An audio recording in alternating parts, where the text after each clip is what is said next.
Quelle est pour vous la responsabilité de l'artiste, de l'écrivain? Elle est énorme.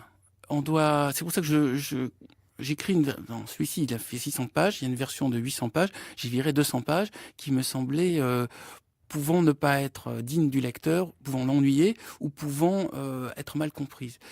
Je crois que tout artiste est responsable de son travail et tout artiste doit porter son travail. C'est aussi pour ça que je suis là. Sinon, j'enverrai le livre et puis je dirais je me mets dans une île déserte. Mais j'aime cette responsabilité. C'est comme être parent d'un enfant. Les livres sont nos enfants.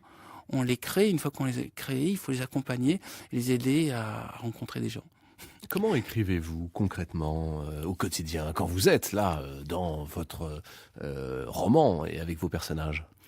Alors d'abord, j'écris au café parce que je ne crois pas aussi à l'auteur dans sa tour d'ivoire. J'ai besoin d'avoir des êtres humains autour de moi pour parler de l'humanité. Donc dans un café. Dans un café, oui. Je change par moment de café. Ce que j'attends, c'est qu'il y ait le minimum de musique extérieure parce que je mets ma propre musique dans le casque.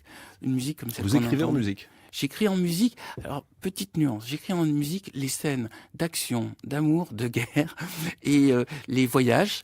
Par contre, dès que les personnages parlent, j'ai besoin d'entendre leur voix. Et il y a un moment, pour moi, un personnage réussi, c'est un personnage qui est vivant et j'ai pas besoin d'écrire les dialogues, il va s'exprimer en direct. Et ça, c'est au bout de 20 ans de carrière que ça se fait de manière naturelle. Et donc, je les écoute. Je me retrouve, c'est une forme de schizophrénie. J'ai une moitié de moi qui est schizophrène, l'autre est mythomane. Mais c'est un plaisir. Donc, je suis comme au théâtre. J'écoute mes personnages qui disent des trucs. Après, je recoupe quand ils parlent un peu trop. Mais je les écoute. Et j'aime bien cette sensation. Ça, c'est pour la moitié schizophrène. On voit à quel point elle est importante dans le processus de création littéraire. La moitié mythomane, facile à gérer? Je crois que c'est un peu dur pour mon entourage par moment. Mais bon, à l'école, déjà, ils ont mis élèves rêveurs, sans cesse dans la lune. Puis, j'ai toujours eu des profs qui me soutenaient dans mes délires et d'autres qui disaient, bon, pourquoi vous faites pas comme tout le monde? Répétez la leçon que vous avez appris par cœur, arrêtez de faire le malin. Non, je crois que la partie mythomane n'est pas facile à gérer, mais je la gère par l'écriture. C'est pour ça que même sur une île déserte où j'ai pas de lecteur, pas d'éditeur, rien, je me retrouve comme le petit lézard là sur l'île, je vais me mettre à écrire parce qu'écrire est devenu un besoin.